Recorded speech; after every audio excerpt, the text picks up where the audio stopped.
24 mai 2025, merci d'être avec nous. Il est 13h, c'est parti pour la première édition de la mi-journée, dont voici les grandes lignes. À la une de l'actualité, colère, larmes et indignation à Louga, les militants de Moustapha Diop ont exprimé leur profonde frustration suite à l'arrestation du député maire, une interpellation qu'ils qualifient d'injustice politique. Ils appellent à la mobilisation pour soutenir leur leader écroué pour détournement présumé de 2,5 milliards de francs CFA. Omar Sow a été placé en garde à vue à l'issue de son audition hier par la division spéciale de cybersécurité. L'ancien ministre conseiller sous Macky est poursuivi pour diffusion de fausses nouvelles.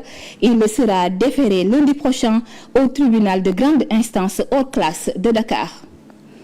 Et puis dialogue national aux antipodes de leurs camarades de l'Alliance pour la République, les libéraux, démocrates, réformateurs comptent bien prendre part à ces larges concertations qui démarrent le 28 mai prochain. D'après Modou Diagne Fada, cette décision suit la logique du parti qui, depuis sa création, a toujours pris part au dialogue politique organisé au Sénégal. Tel est le sommaire de cette édition. Bonjour et bienvenue à toutes et à tous.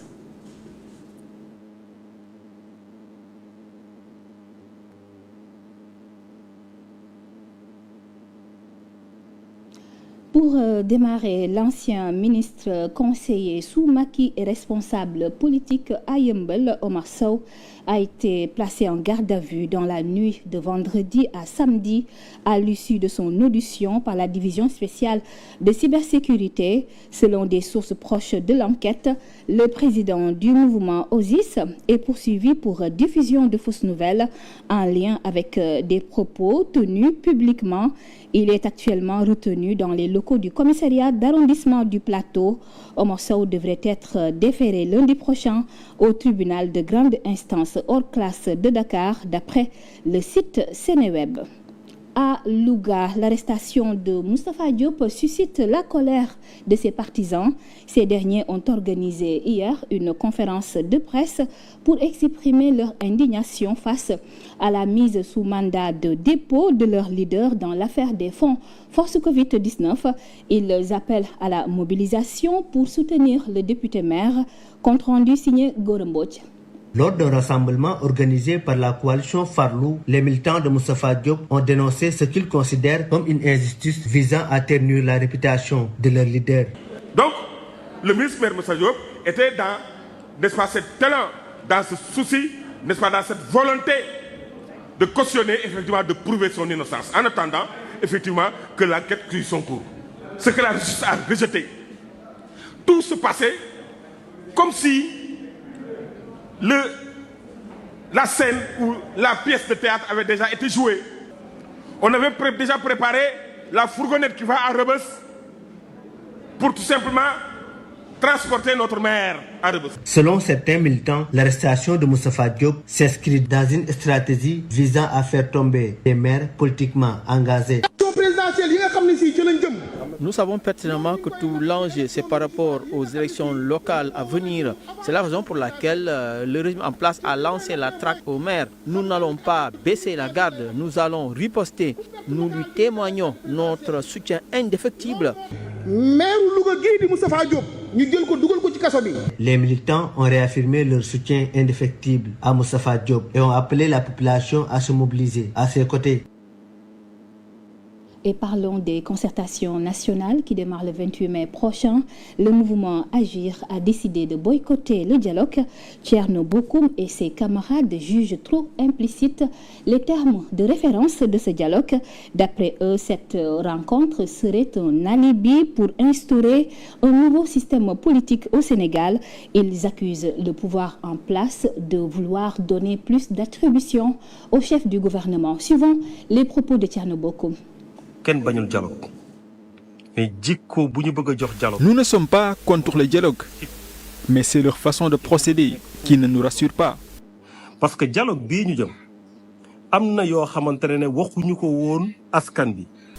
et nous ne voulons pas être complices de ce qui adviendra. Il y a des choses qui seront discutées lors du dialogue, alors que les populations ne sont pas informées. Ils ont pris comme prétexte l'équilibre des pouvoirs du président de la République. muy pouvoir législatif ak pouvoir judiciaire. En renforçant ceux du Premier ministre, ça n'a pas de sens. Diminuer les pouvoirs du président de la République, c'est par rapport à sa mainmise sur le législatif et le judiciaire. Ils nous ont jamais parlé de renforcer les pouvoirs du Premier ministre, mais de supprimer le poste et le remplacer par un vice-président. Ils veulent juste se partager les pouvoirs. C'est ce système qu'ils vont mettre en place à travers ce dialogue. Donc ñu ngi indi système wala bëgg indi loo xamante ne dañ ko bëgg a jàllale ci dialogue. Je l'ai évoqué dans le sommaire, à l'opposé de l'Alliance pour la République, les libéraux, démocrates, réformateurs comptent bien prendre part au dialogue politique. Lors d'une conférence de presse animée hier, LDR-YSL a rappelé sa participation à tous les dialogues organisés depuis la création du parti. D'après le président Modou Diagne Fada, cette décision est motivée par une volonté de maintenir leur cohérence. Le Parti des démocrates réformateurs participera au dialogue du 28 mai. Dans un souci de cohérence, la formation de Modou Diagne Fada a répondu favorable à l'appel du président de la République, car ayant participé à tous les dialogues qui ont eu lieu depuis la création du parti. Le fait que notre parti est un parti de dialogue, est un parti aussi qui, de tout le temps, a répondu à toutes les éditions de du dialogue national, cette fois-ci aussi, nous avons tenu à garder le cap et à aller participer à ce dialogue convoqué par le président de la République.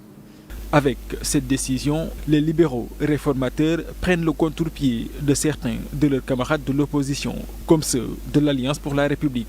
Nous avons une divergence avec notre allié, l'Alliance pour la République, l'APR, sur la question. Ce qui est normal. L'APR est un parti souverain, LDR-YSL est un parti souverain. Cela ne remet pas en cause l'amitié qui existe entre Modou Diagne Fada et le président Macky Sall, ni la relation fraternelle entre LDR-YSL et Alliance pour la République. Cependant, LDR-YSL se veut clair, aucune compromission de quelque genre que ce soit ne sera tolérée. Ce n'est pas aussi pour changer le régime de notre pays. Pour changer le régime de notre pays, il faut appeler les Sénégalais à un référendum. Je pense qu'un régime parlementaire, le Sénégal l'a expérimenté par le passé et nous avons vu les conséquences. Donc il n'est pas question pour notre parti de participer à un dialogue où on parlerait d'un changement de régime. Pour les réformateurs, c'est un dialogue d'une portée cruciale avec des termes de référence assez clairs qui peuvent contribuer au renforcement de la démocratie. Matar Bari Modou Diagne Fada s'est également prononcé sur la polémique autour de la criminalisation de l'homosexualité au Sénégal. De l'avis du président du parti LDR-YSL, le régime de Diomaye est rattrapé par la dure réalité du pouvoir. Il demande aux autorités étatiques de respecter leur engagement. En fait, vous savez, les populistes, avant d'arriver au pouvoir, ils promettent monts et merveilles. Et ce qui caractérise le populisme, c'est le mensonge et la facilité. Quand ils sont en face de jeunes désœuvrés, de jeunes qui chôment, de jeunes perdus, ils leur promettent monts et merveilles. Bon, mais quand ils accèdent au pouvoir, ils se rendent compte que ce n'est pas aussi simple qu'ils le pensaient. Mais l'impatience commence à gagner les rangs de ces jeunes. Donc c'est eux qui avaient promis de criminaliser l'homosexualité. Mais ils ont le pouvoir, ils ont la majorité, mais qu'attendent-ils pour le faire? Et je pense que la marche d'aujourd'hui, c'était un rappel à ces messieurs-là qui avaient promis de passer à une vitesse supérieure. Mais ils ont promis, ils gèrent le pays, ils ont une majorité, ils n'ont qu'à respecter leurs promesses. Et toujours sur ce sujet, la plateforme Rappel à l'ordre est descendue dans la rue ce vendredi pour exprimer son opposition à l'homosexualité. Au cœur de ses revendications, l'adoption d'une loi la criminalisant. La manifestation visait également à interpeller les autorités étatiques, notamment le chef du gouvernement Ousmane Sonko, accusé d'avoir manqué à son engagement.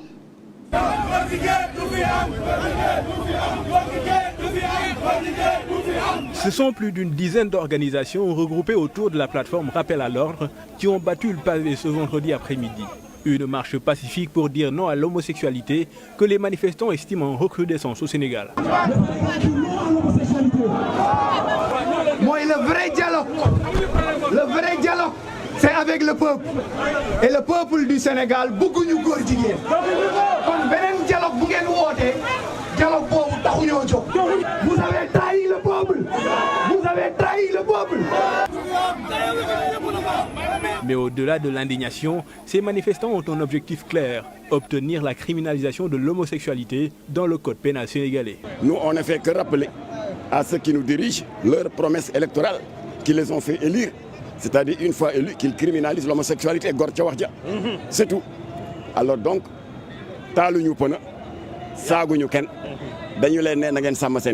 dans leur viseur, le Premier ministre Ousmane Sonko, accusé d'avoir tourné le dos à ses engagements, il lui est reproché de ne pas avoir tenu sa promesse d'introduire une loi contre l'homosexualité. Ousmane Sonko, c'est toi qui nous avais promis de criminaliser l'homosexualité. C'est tout ce que nous te demandons.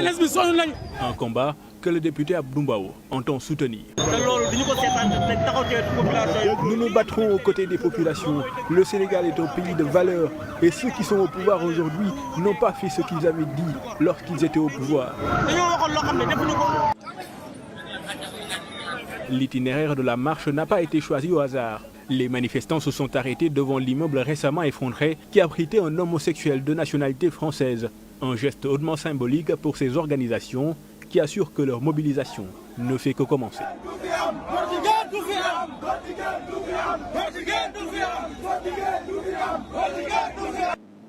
Et toujours dans l'actualité de ce 13h, testé pour la première fois au Sénégal, la culture du blé montre des signes très encourageants. Mais pour passer de l'expérimentation à une production durable, un appui fort de l'État est indispensable. Formation, technique d'encadrement, entre autres, autant de besoins exprimés par des producteurs de blé dans la vallée du fleuve Sénégal. Ils sont au micro d'Ahmed Mbouch. On dépend entièrement de l'importation. Et ça, avec nos autorités qui prônent la souveraineté alimentaire, vous voyez donc il faut essayer de cultiver le blé au Sénégal. ISRA a relevé ce défi d'adapter le blé, en tout cas de développer des variétés de blé qui sont cultivables ici au Sénégal. Et aujourd'hui, le Sénégal peut cultiver une partie, en tout cas, de ce blé dont il a besoin. Il faut les former, c'est une nouvelle culture. Il faut former ces producteurs-là. Il faut les accompagner comment? C'est l'État. Donc c'est l'État qui vraiment doit accompagner non seulement la formation, mais aussi des investissements sur les aménagements adéquats, sur en tout cas la mécanisation, entre autres. La majeure partie des paysans qui n'est pas appuyée par l'État, ils ne veulent pas le faire. Il faut que l'État du Sénégal prenne ces dispositions nécessaires s'ils veulent qu'on cultive les blés au niveau du Sénégal, d'appuyer les paysans dans le cadre des SAMAS et tout ce qui est intrant et de façon culturelle. Même si on n'arrive pas à avoir de grandes productions, c'est un apprentissage. On est en train d'apprendre et de connaître les techniques de base de la culture des blés et les contraintes. Et parlons à présent de la campagne nationale d'immatriculation des deux roues lancée le 6 janvier dernier.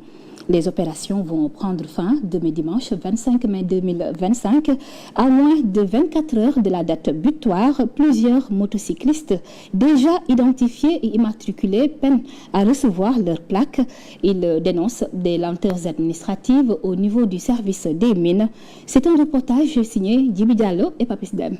Les opérations d'immatriculation des deux roues qui ont démarré en janvier dernier prendront fin ce dimanche. En 6 mois, des milliers de motocyclistes ont été régulés et identifiés. Cependant, de nombreux motocyclistes peinent à recevoir leur plaque d'immatriculation. Ils dénoncent des lenteurs administratives.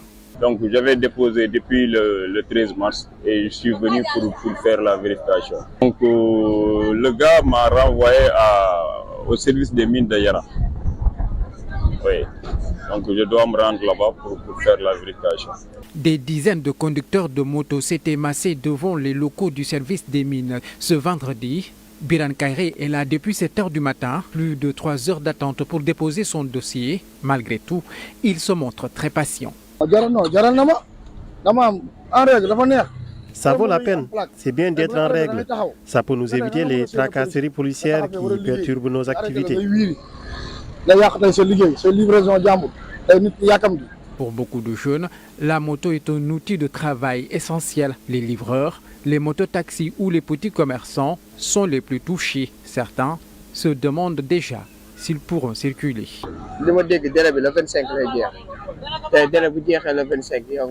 J'ai entendu que le délai expire le 25 alors que nos dossiers sont là. Comment allons-nous faire pour pouvoir circuler? L'immatriculation des motos vise à renforcer la sécurité routière, faciliter le contrôle de la circulation et moderniser le secteur des transports. Allons maintenant dans le sud du pays, précisément en Casamance. L'espoir renaît chez les déplacés du conflit. 30 familles ont bénéficié du soutien de l'État à travers le PUMA dans le cadre du plan Diomaye pour la Casamance. Il s'agit là d'un pas très important vers la réintégration sociale et la restauration de la dignité des victimes. Dans la commune de Tankanto Escale, beaucoup de villages ont été vidés de leur population pendant le conflit en Casamance. Cependant, grâce à l'appui de l'État, de plus en plus dans des localités comme Sare Djamboulou, Sare Soubam et tant d'autres localités, la vie reprend son cours malgré les mauvais souvenirs. La commune de Tankanto Escale semble être la commune qui en a souffert de plus encore. Donc ce qui a fait ça, c'est son proximité avec la Guinée-Bissau. Je suis de Talto, Diega. Il y avait des maisons brûlées, il y avait des boutiques qui ont brûlé et ont peinturé dans les maisons et amené tous les matériels. Il y avait même un chèque là où on avait des graines. Avec la coopérative, ils ont brûlé même ça. Et aujourd'hui, il y a des gens qui ont commencé à revenir. On a reconstruit quelques maisons là-bas. Aujourd'hui, avec le programme d'urgence de modernisation des axes et territoires frontaliers en rapport avec le plan Diomaye pour la Casamance, un pas vient d'être franchi. Nous nous sommes réunis ici pour procéder à la cérémonie de remise de 30 kits de matériaux de construction à des ménages qui sont déplacés de retour dû au conflit casamancé. Toutes nos actions ont un but commun, c'est d'œuvrer au développement de toutes les contrées du Sénégal, mais notamment pour ce qui nous réunit ici, les territoires, les zones et les localités frontalières. Et donc la commune de Tankanto Escale est une commune frontalière à la République de Guinée-Bissau.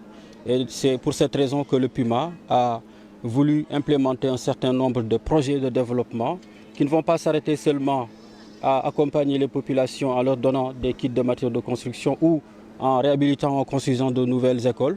Mais au-delà de cela, nous allons faire la promotion de la reprise des activités socio-économiques. Malgré cet appui, les populations n'ont pas manqué de traîner leur chapelet de doléances à l'endroit des autorités présentes à cette cérémonie pour une meilleure protection sociale et la réalisation des infrastructures sociales de base.